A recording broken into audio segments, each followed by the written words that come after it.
Yeah.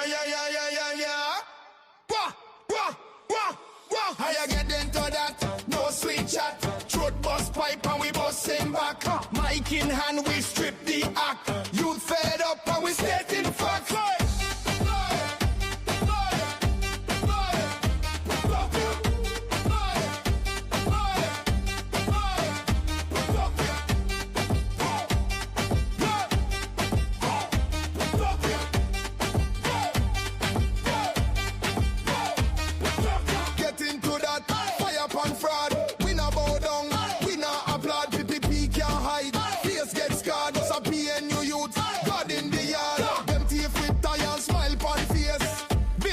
While people beg grace, sell out contrast, stash the case. So now you they a fee burn down the place. PPP talk nice, but them hands red. Rice man trying school, child underfed. Flood them cars and blame the rain. So we bring truth like bullet to brain. How you get into that? No sweet chat. Truth bust pipe and we busting back. Mic in hand, we strip the act. Youth fed up and we stating facts. Get into that. Fire pan fraud. We not bow down.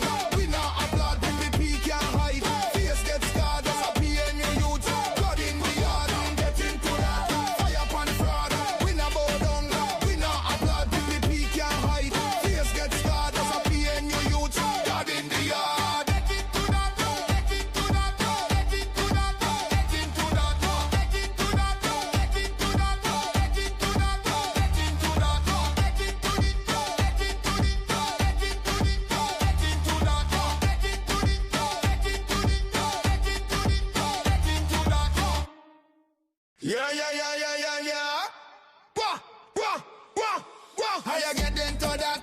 No sweet chat. Throat bust pipe and we busting back. Mic in hand, we strip the act. You fed up and we stating facts.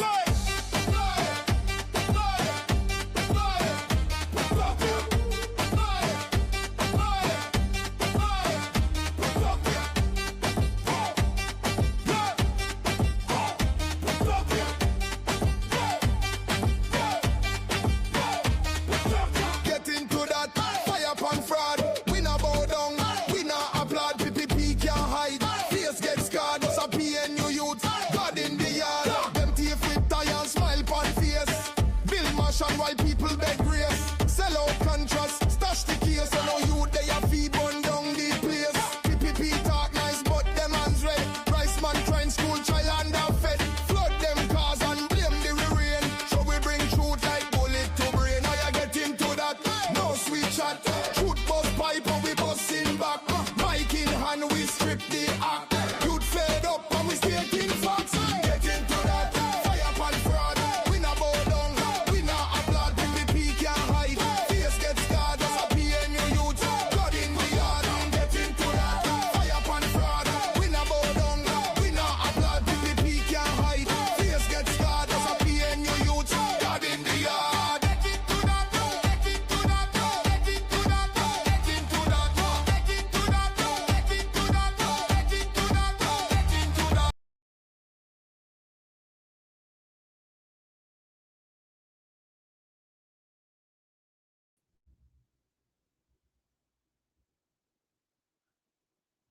All right, good night, ladies and gentlemen. My name is Corbin. You already know this is the Get Into That show, and we are here with a very special guest. But before I get into our guest, you know we have to make a few announcements. So, as most of you know, we would have launched our manifesto last Friday, and we were also in Breeding Hoop last Friday. And I'm happy to report that both were a major success.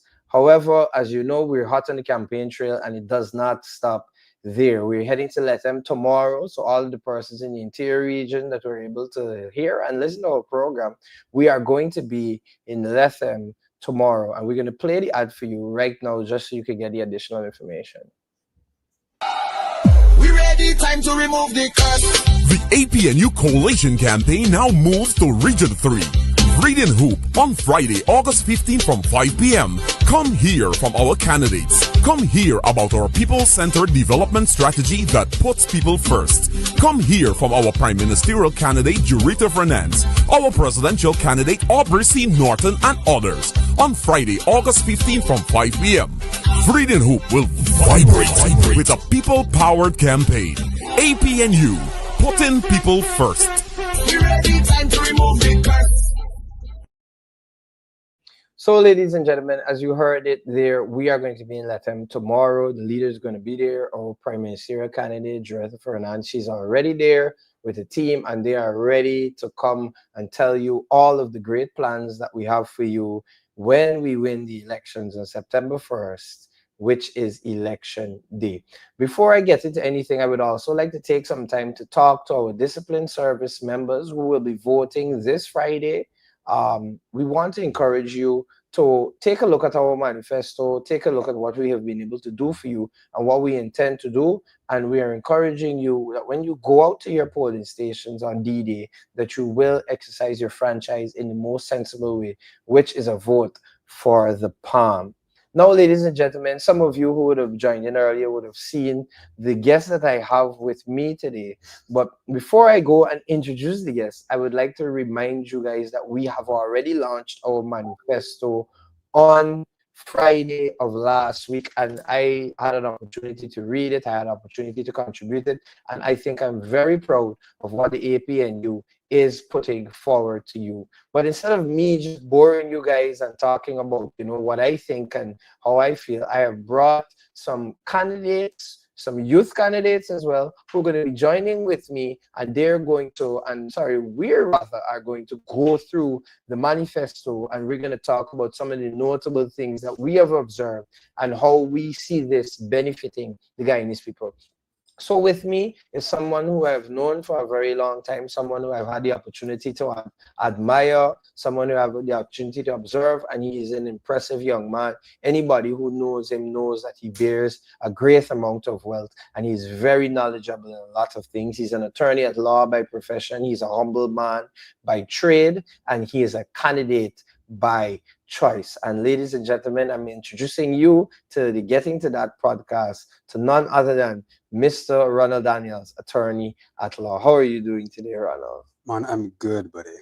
Well, for those of you exhausted, but good. And I know that because you were supposed to be on this show a while back. We've been trying to get to you, but there's a lot of scheduling errors. We're both on the campaign trail, that could take a toll. And then we have our own commitments and our work life, so how have you been able to balance that so far? Bro, listen, let's talk about the manipulation first.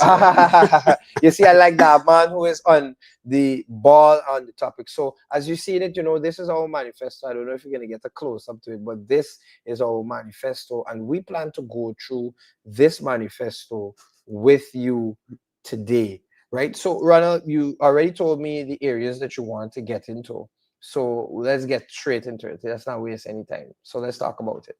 All right, fantastic. Just let me backpedal quickly before I jump into the manifesto, so that folks can really understand how consuming this commitment is.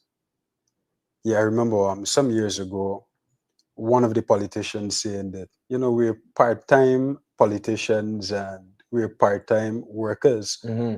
So I took umbrage to that, because I'm thinking, once you're offering yourself up to leadership, that commitment has to be a full commitment. Mm-hmm. Right? But bro, we know that the law is a jealous mystery. You don't have to tell me. And Kreto was saying to me the other night that politics is a jealous side chick. So you can just imagine having a jealous mistress and a jealous side chick. Yeah. It's really consuming. It takes a lot of commitment, and it's a testimony, especially for the new candidates who are hot on the campaign trail, that we really have the deepest interests of every single Guyanese at heart. Exactly. So let's dive right in.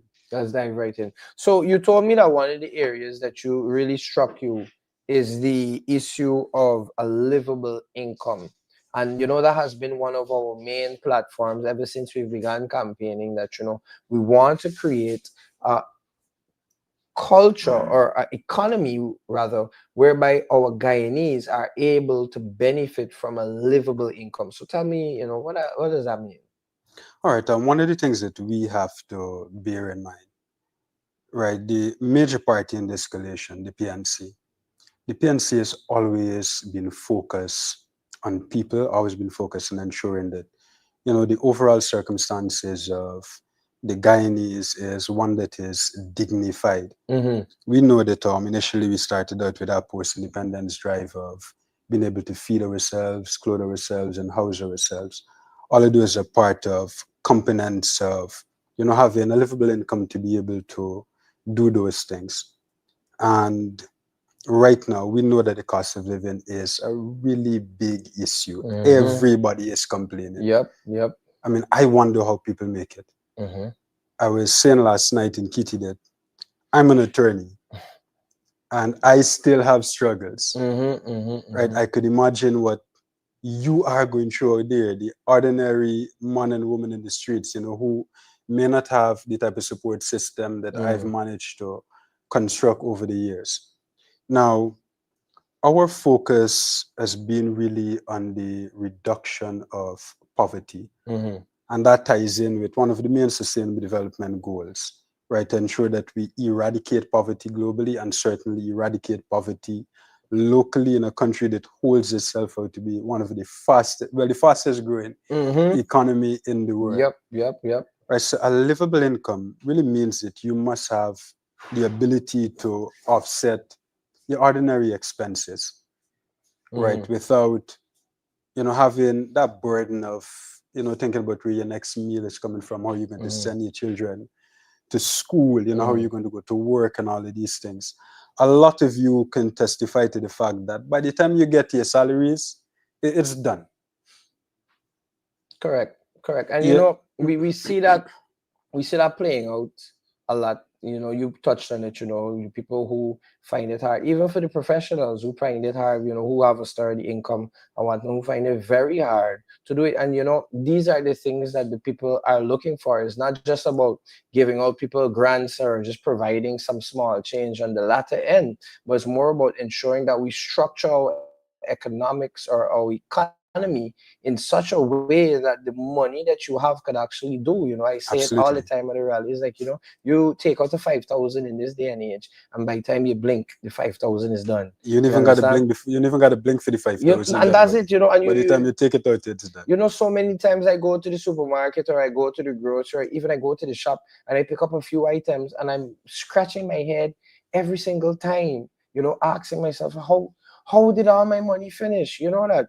And I think that has been one of the pillars of our campaign, because this has been something that the people have been feeling. And when I took a read into the manifesto, one of the key things that I see there is that, we are looking to not just reduce, but we're looking to end poverty. Absolutely. And what do you think about that? Now, let me share this personal testimony with you. And I'm going to ask the producer to put the camera on you so that they could see you properly when you're speaking. Yeah, let me share this personal testimony with you before I dive into our structured poverty reduction. Yeah, I went on the market the other night. My wife told me, pick up some greens and pick up some celery and thing, buddy. When I go and ask the price for the celery, I had to ask the price for the celery about 5 times because I sure that I wasn't hearing right. Yep. When I heard the price for the celery, I realized right there and then that we don't use celery anymore. We don't like celery. Correct.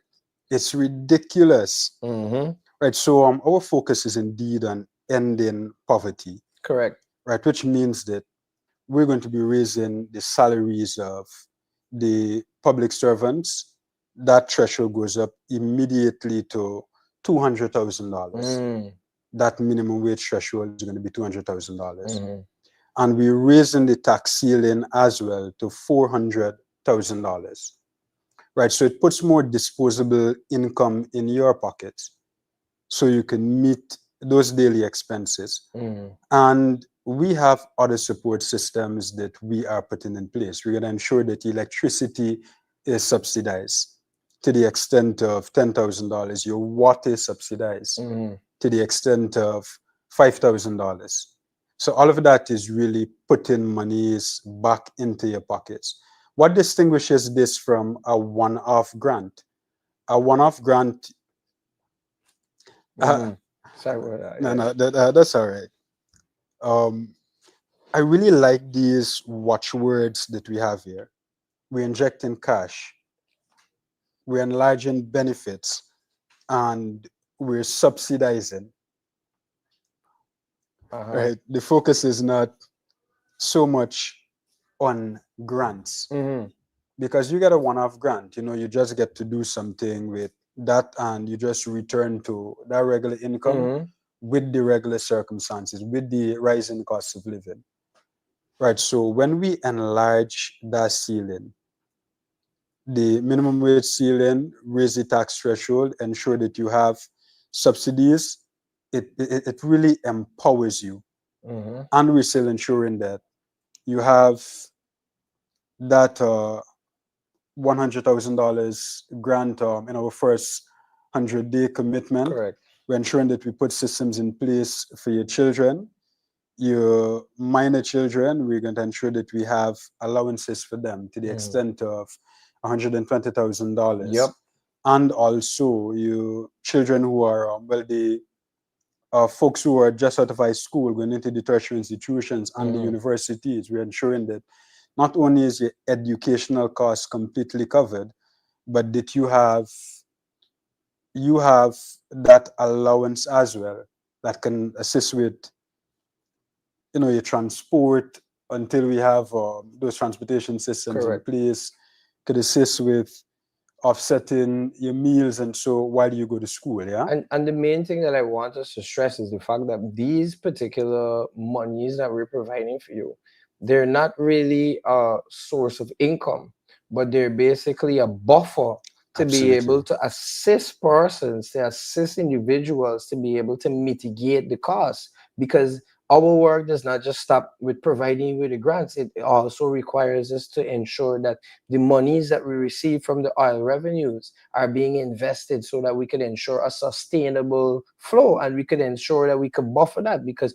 we both know that oil resources are not never ending, or they're to the infinity. There's a limited amount. While we may admittedly have one of the largest deposits in the world currently, the oil revenue is not going to be our ticket out of going into and becoming a developing state. So when we see these things, as you mentioned, the raising the tax threshold, raising the minimum wage, providing 120,000 to minor children. There's also the 50,000 to new tertiary students, you understand, persons who youths who are now heading into tertiary institutions could provide themselves, or could be benefiting from a $50,000 grant per month, which is Yes. something to look forward to. But if the economy remains high, if the cost of things remain high, then how will these grants be beneficial? And we see that the government has done that during COVID. They started off with 50,000. They said that it would have been per household. Then they realized that the per household thing is not necessarily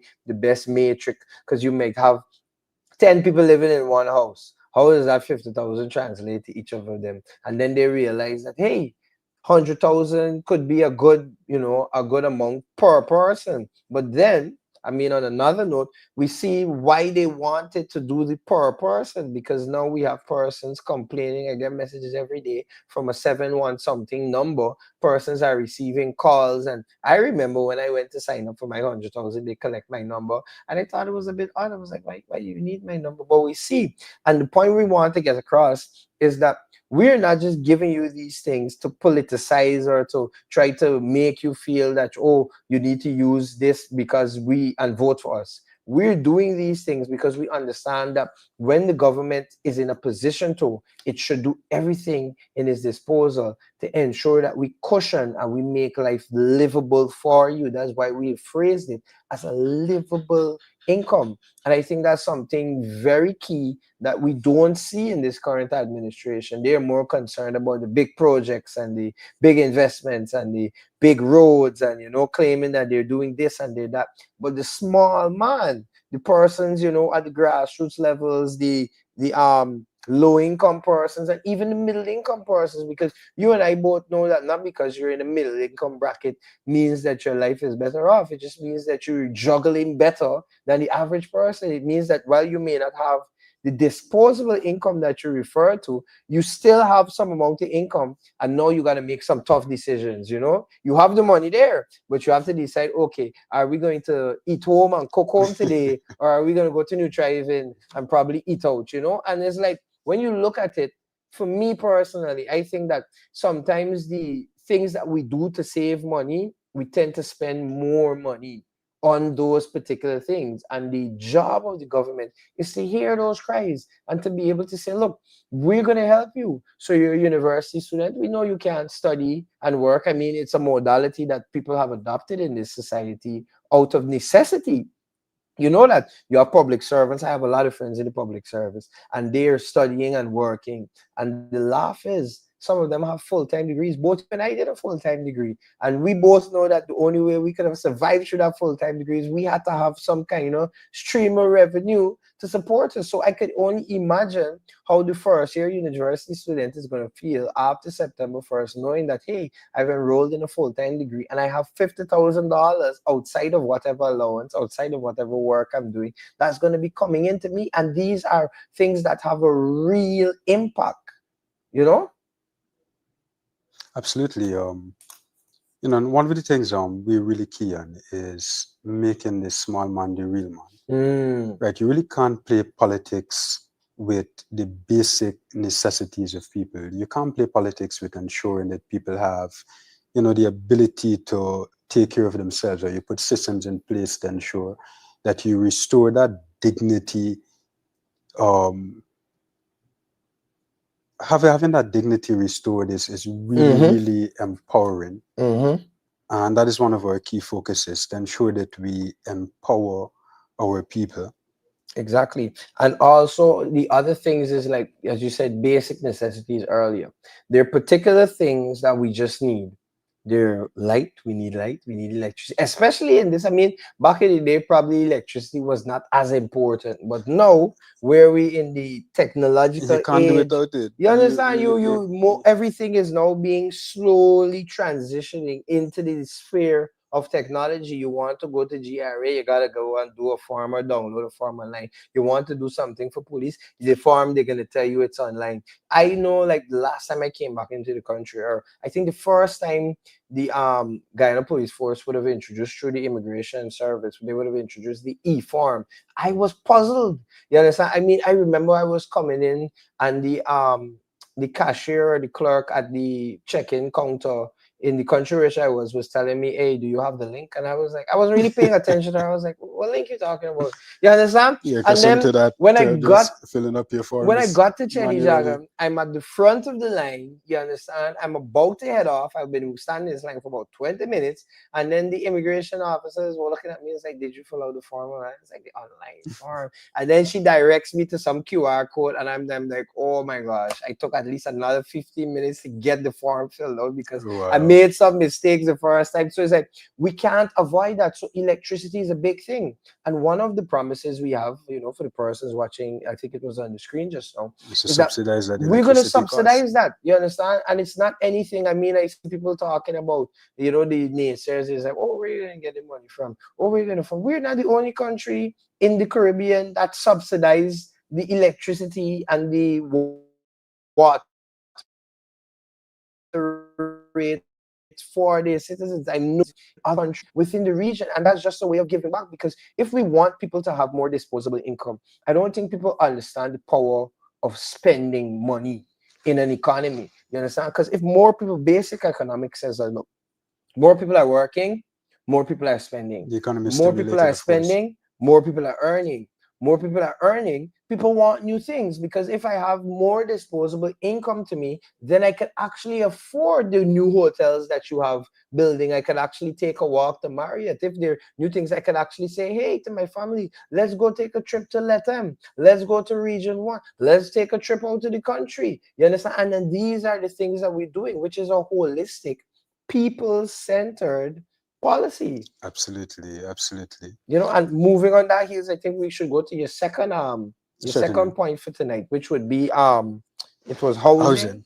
Yeah, so I'll let you go on that. I'll let you take the first hit on that.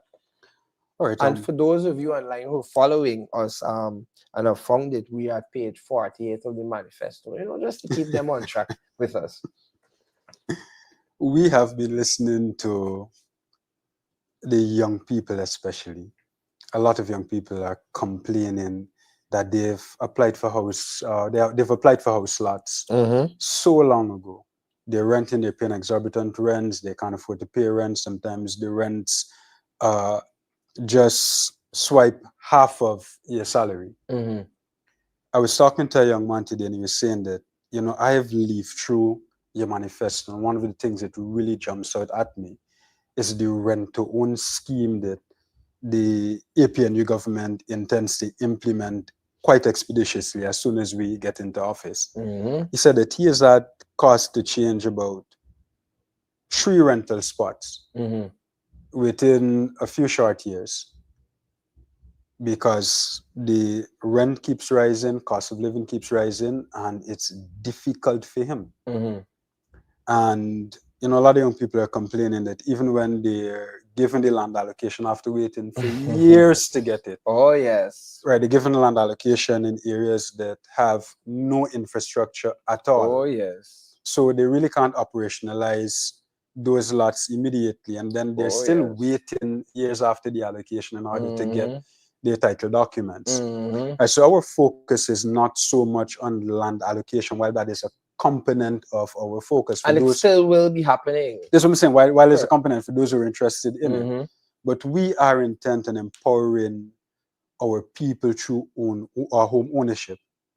Right. So you have that rent-to-own scheme. Whatever you're paying in rent is contributing towards you owning those homes. Correct. And of course, the construction of those homes is going to stimulate the creation of jobs, because you have homes to construct, you have electricity to install, you have plumbing, infrastructure, and all of these things. So that is going to stimulate growth in the economy. Right? You get allocated to those homes. You don't have to worry yourself about paying any down payment or any significant down payment to get access to those homes. And instead of paying a rent for a property that you are not going to own ultimately, you are going to own these properties. Correct. Another one of the things somebody has pointed out to me, which we oftentimes take for granted, the government has said that it has liberalized access to financing for housing. Right, so it has raised the mortgage ceiling and it has dropped the interest rate. But we take it for granted that when you are accessing loans through lending facilities, you still have to make up that deposit. And that's the thing, I think is key, because making mortgages more attractive is one thing, but people being qualified to even take these mortgages is another thing, because the bank is not going to give you an unsecured loan and they're not guaranteed that they could find it, because despite what people want to believe, as much as the mortgage is used as a tool, and I know that we're in the legal field, we deal with these kind of issues all the time, and the main concern that the bank will always have is their security. Because it is a money-making scheme. A mortgage to a bank is an asset. It's a liability to us because it's something we owe, but to them, it is a stream of revenue because they get their money off of the mortgage. So even if we drop the interest rates, now the bank is going to be even more strict. I remember one of the first times before I left for law school, and I attempted to go to a bank to, seek out to see what my options were as a student. And they flat out told me, well, look, you need this, you need that, and a list of 101 requirements that I, as a student who was basically, working for crumbs at the time, I would say, they don't want to see that. They want to see real things. And, to me, I agree, the rent to own really strikes, because the reality is not everybody in Guyana is at the position to afford to build a home. Absolutely. We hear people talking that $40 to $50 million is pocket money. right? And the average Guyanese is not going to see that in their lifetime. So even if I do receive an allocation, if the government is calling 2, 3, 4 million, I don't have that money readily available. Even if I go and I say I'm going to make it installments, I have to be making some serious budgetary cuts. I might not be eating for a week. You understand? I might be starving just to, You don't have the monies to get the allocation to begin with. You don't correct. have the monies to facilitate construction. You don't have the basic requirements to qualify for the loan. Mm-hmm. Right. So the rent loan scheme is really attractive. And in addition to the rent loan scheme, for those who are renting in the meantime while those schemes are up and running, we are going to be offering rental assistance Mm-hmm. to persons who need it. We're going to do a means assessment and offer rental assistance to those persons. Mm-hmm. And of course, for persons who are really intent on getting a mortgage because you want to build your house in a certain way or you want to live a certain place, right, we are still going to help to subsidize that mortgage as well. And for those of you who just want your outright land allocation, right, the land allocation is not going to be a bare land allocation. We are going to ensure that we speed up that process of getting the infrastructure in place. So when you get that allocation, you could move in virtually immediately. Once Correct. you have the capacity to build, you move in virtually immediately and you do your thing. Because the average Yeah. Guyanese is forced to rent. That's a reality. Yeah. Some people get big, they want to move out from their parents. Some persons are coming out from the interior regions, and that's another issue in relation to the decentralization of particular services. A lot of people are flooding in Region 4 because there's a lot more opportunities. There are a lot more things happening, and people are forced to rent for their various reasons. So it's not like if the Guyanese don't have the money to rent. But to rent and to build at the same time, for the persons who have done it, know that it's a Herculean task. I know about building a house and you don't even get to put the roof on the house and then the mortgage payments are due.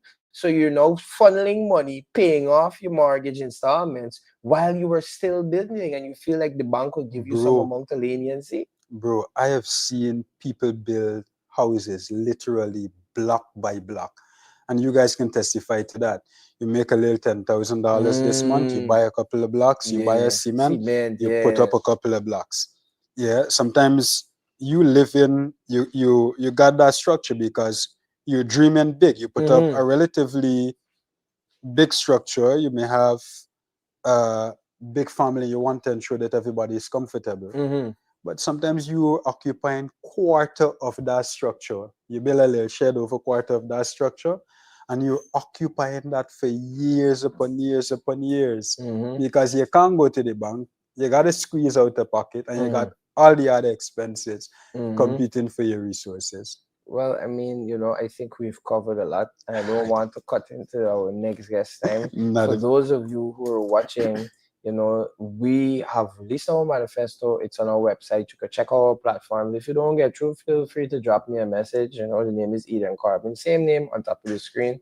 Thank you so much, Ronald, for having I just you. want to say something quickly about the Yeah, manifesto. definitely. My wife was saying that we have such a beautiful manifesto in terms of the quality of the construction and the layout. And of course, the contents are rich and practicable too. Awesome. Yeah. So we're inviting you all to read and to check our manifesto, right?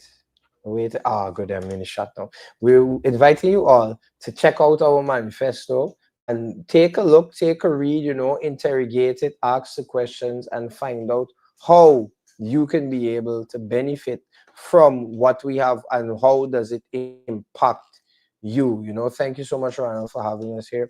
Currently, ladies and gentlemen, we are a multifaceted party. So while we are doing this show today, right outside there, we have a five-a-side tournament going on. So for the persons who are nearby, feel free to come out, check out it. We have some teams. When I was out there, I think it was Den Amstel playing All Boys Town.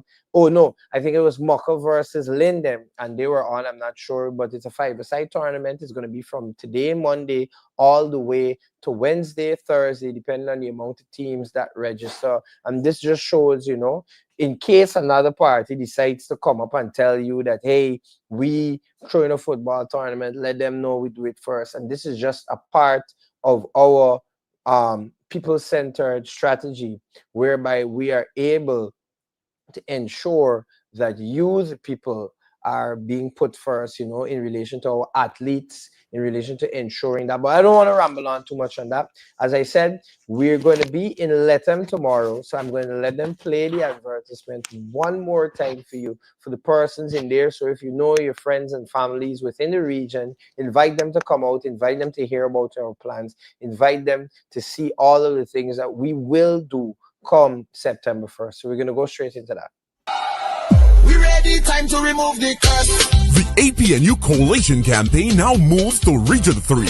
Read and Hoop on Friday, August 15 from 5 p.m. Come hear from our candidates. Come hear about our people-centered development strategy that puts people first. Come hear from our Prime Ministerial candidate, Jurita Fernandez, our presidential candidate, Aubrey C. Norton, and others on Friday, August 15 from 5 p.m. Read and Hoop will vibrate with a people-powered campaign. APNU, putting people first. We ready, time to remove the curse.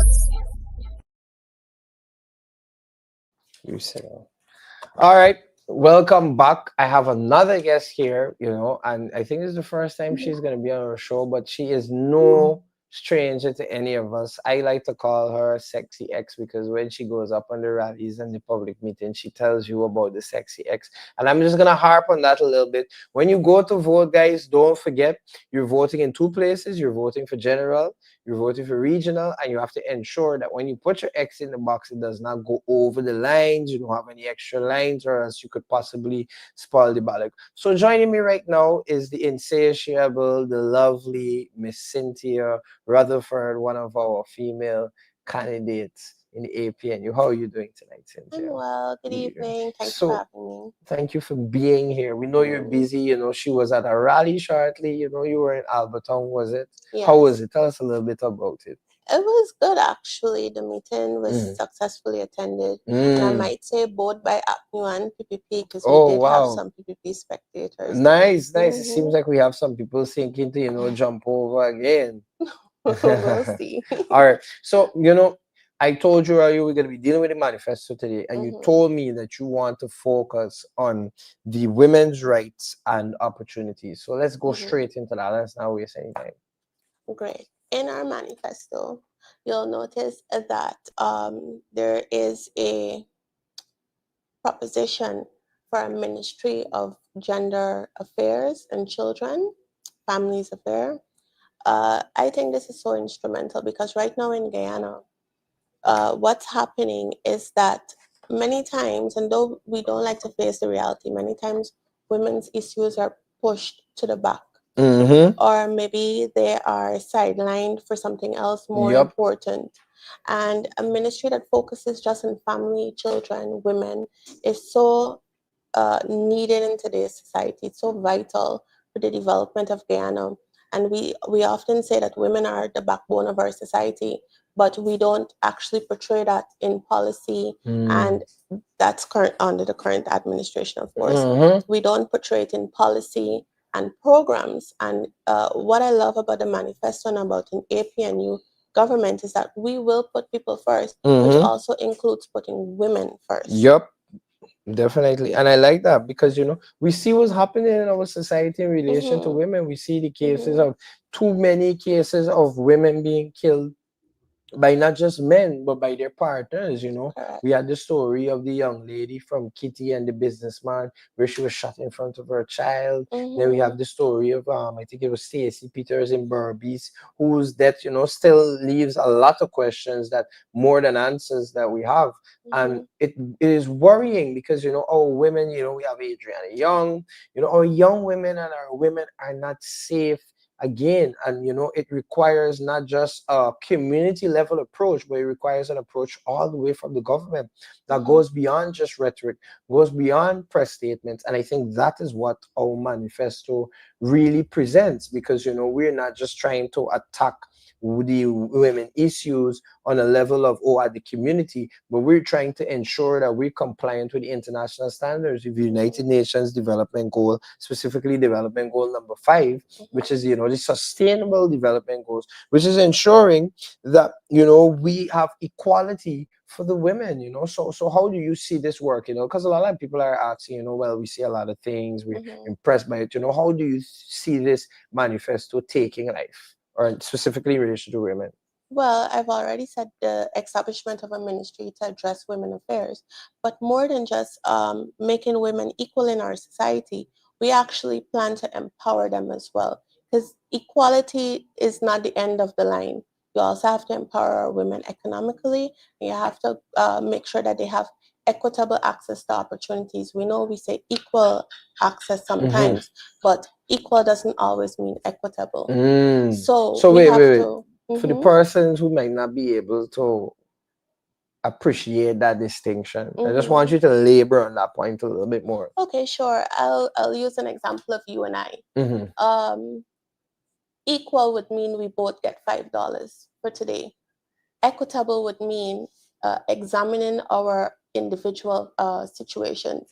Maybe $5 is sufficient for you, but $5 might not be sufficient for me. Maybe I need $10. And that's what we talk about equitable. So we have to first analyze the individual situations, and therefore make the opportunities accessible to the person that would bring them up to a certain standard, or bring them up to an equal standard as somebody else in society.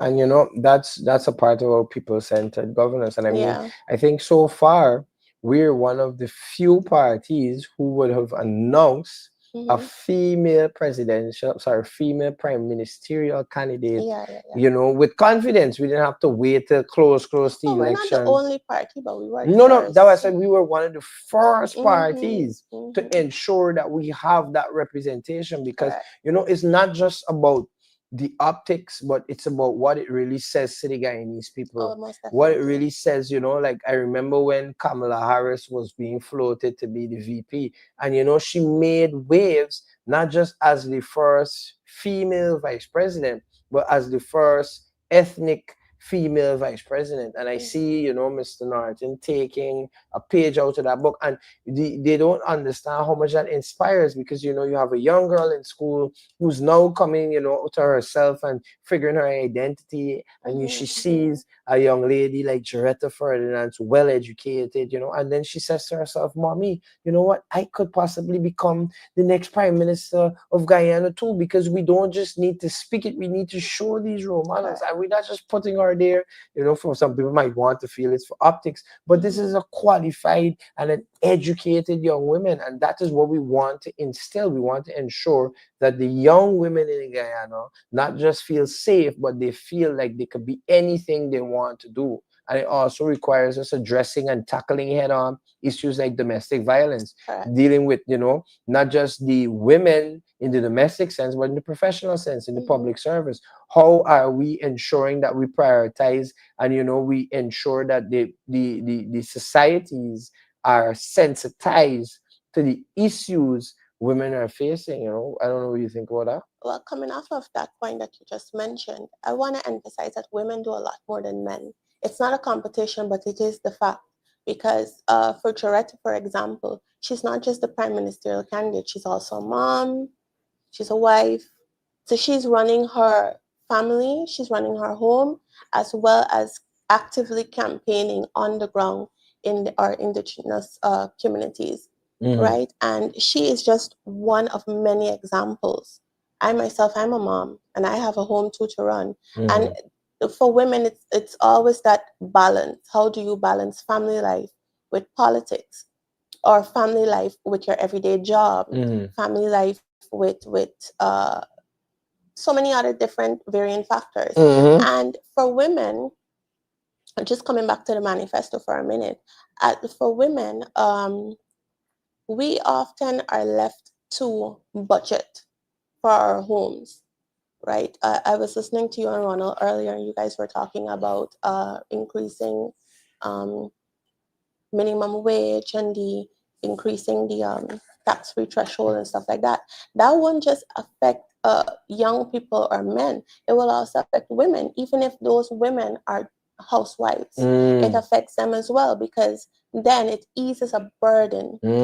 It eases a burden off of the woman in terms of budgeting and managing and running her home. And further than that, the electricity and the water subsidies for bills up to $10,000 and $5,000 respectively, that eases a burden as well. What that also does is increases your quality of life, increases the quality of life for the children in the home as well, because then they see mommy less stressed.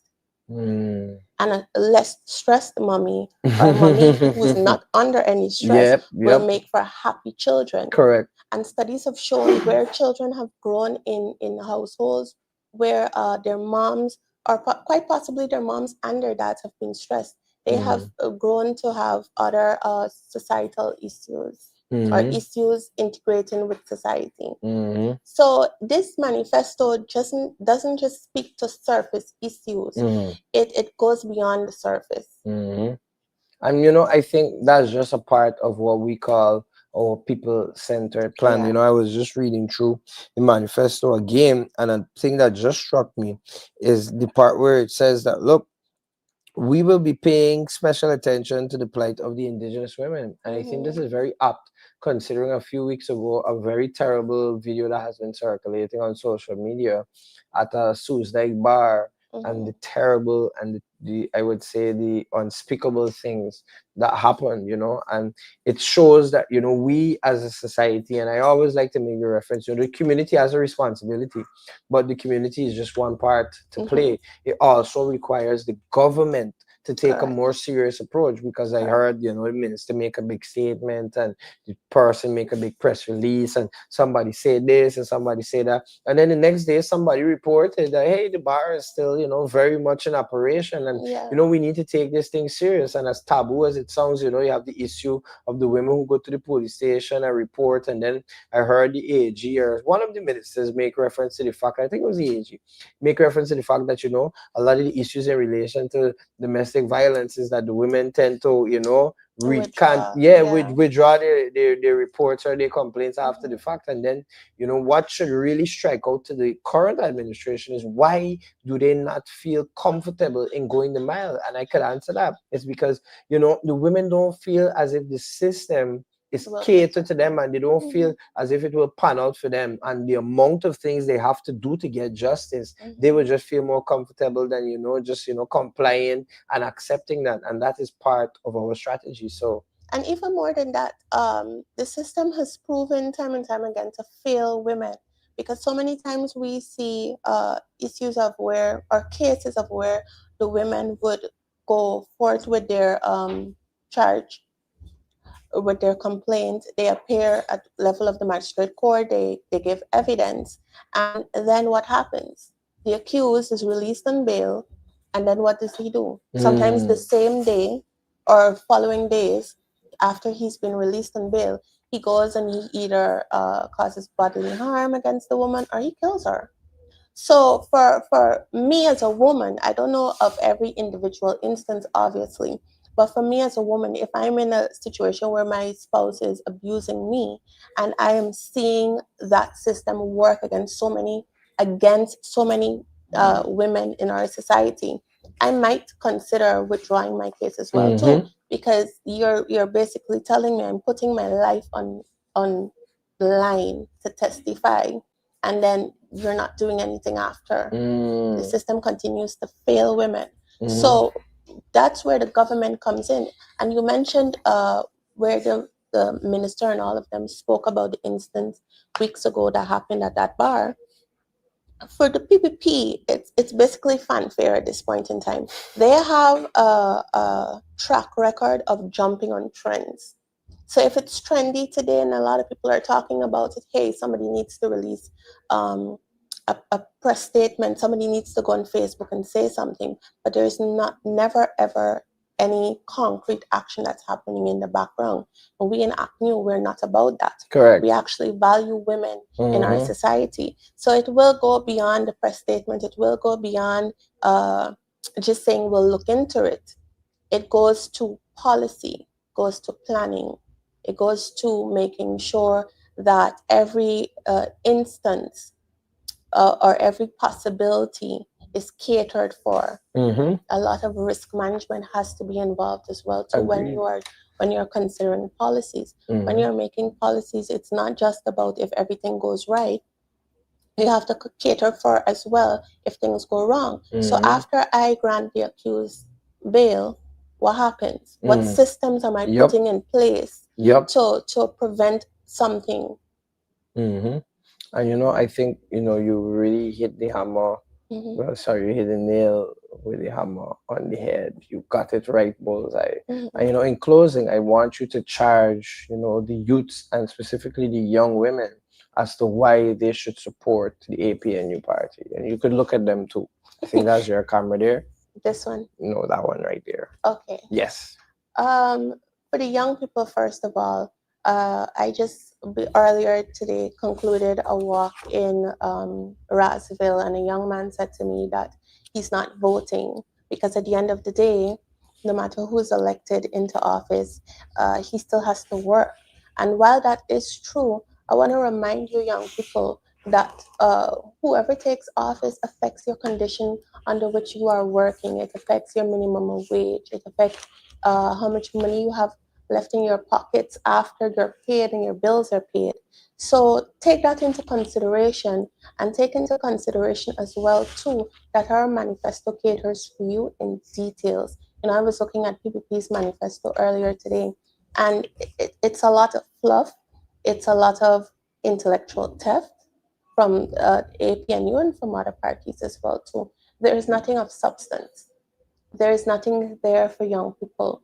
So if you want to support a party that once they take government, they will put you first, then your option is APNU.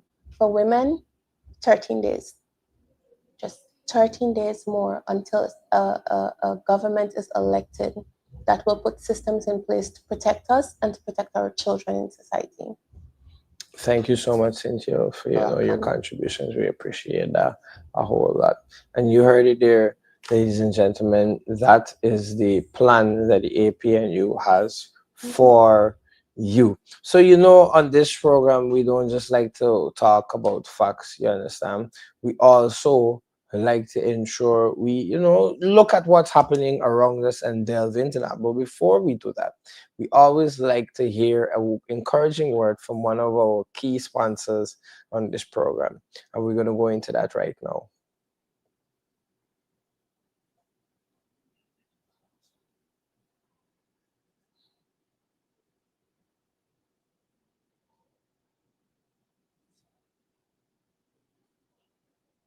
All right, so I think it's a particular video of the bishop, if you're looking for it. No, not that one. You seems like we're having a little technical difficulties, but no. The other video that's right next to the campaign video for Let Them. Yeah, it's that particular video that we want of our sponsor, of our key sponsor, Bishop Edgel. Okay, so if you look at the left of the screen, or the right of the screen rather, you'll see it with the same. All right, so we seem to be having some technical difficulties this evening. So we're gonna work with our producer to see if we can get it up. For transparency, accountability, and good governance, vote APNU.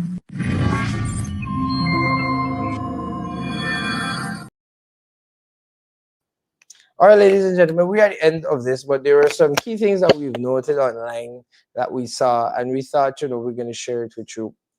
So there has been a concern that has always been brought to me that, you know, the PvP rallies seem to be very big and they're drawing a big crowd and whatnot. But we want to show you how these crowds are brought out. And there's a video that we're going to show you of a young man collecting his PPP shirt. Don't miss it. All right. You got your package? We get them package, open it and let's take taxi. Oh, Scott, you got your package? All right. All right. Cup is it, right? Good. Good. Cup is it. Good. My Josie. Hey, you collect your Josie? Or you won't get it inside? Good. You get it inside.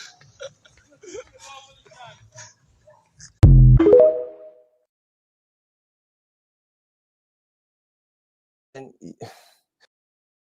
you saw it there first. This is the PPP package that they're carrying out, and it's not the newsletters that they claim. They are out here sharing hard cash in exchange for wearing shirts and exchange for attending the rallies. So, ladies and gentlemen, I'm going to invite you to be a bit more vigilant as we head into the as we continue into the campaign season.